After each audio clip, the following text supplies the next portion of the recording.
Application of differential equations of order 1. The section aims to state and discuss the Newton's formula on heating and cooling and solve problems by applying the Newton's law of cooling.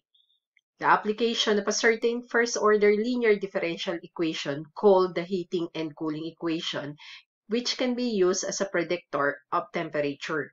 This equation is a consequence of the physical principle known as the Newton's law of cooling.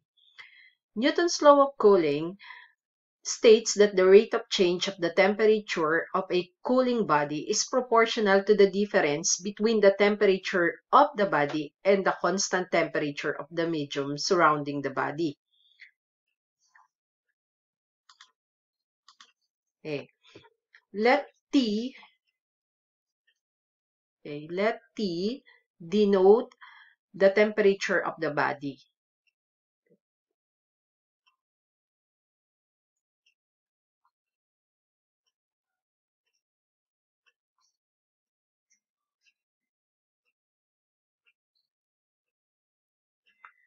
And let M, capital M, denote the temperature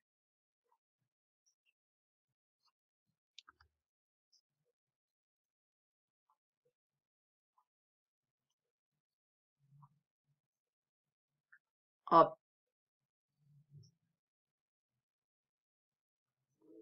the surrounding medium.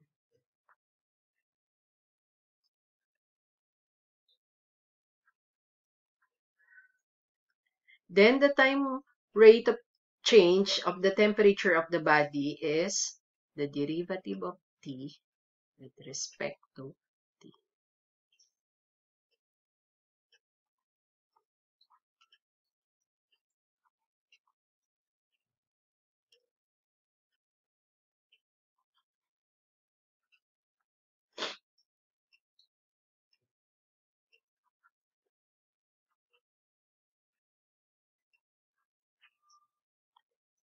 And Newton's law of cooling can be formulated as the derivative of T with respect to T is equal to negative K T minus M. Or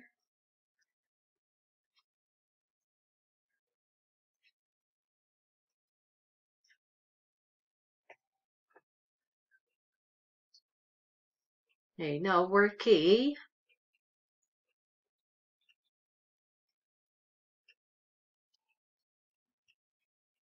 is a positive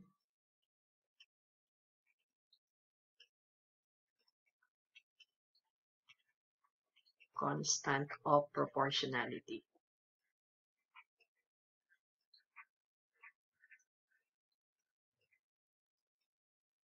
Once K is chosen positive, the minus sign is required in Newton's law to make derivative of the temperature with respect to time negative in a cooling process. Note that in such process, T is greater than M, thus T minus M is positive. Now, we note that the Newton's law of cooling says that the temperature of the object will fall or rise if the temperature of an object is greater than or less than the temperature of the surrounding medium. Okay.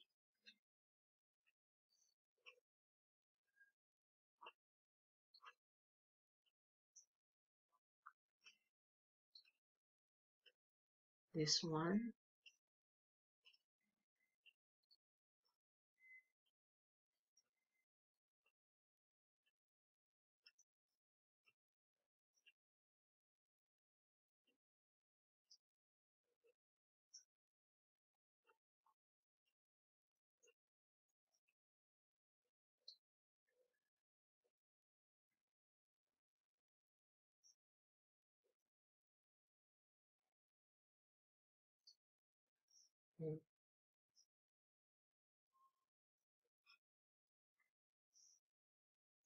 These are the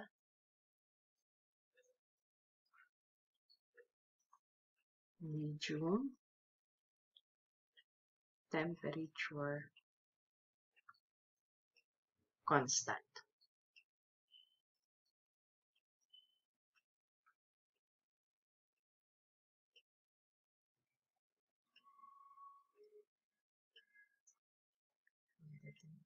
T.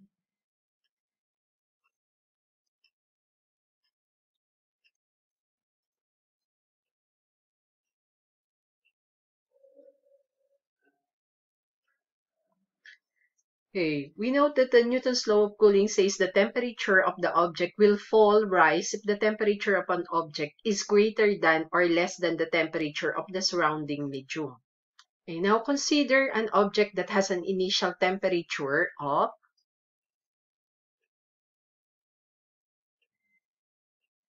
T is to 0, that is equal to T sub 0, and then that is equal to T sub 0, that placed in a medium of constant temperature M. The temperature T of the object satisfy the initial value problem. Therefore, we have derivative of temperature with respect to time is equal to negative K T minus M at T of 0 is equal to T sub 0. Okay, now this problem is easily solved by using the integrating factor method. Getting your T of T is equal to T sub 0 for e to the negative kt plus m times the quantity 1 minus e to the negative kt.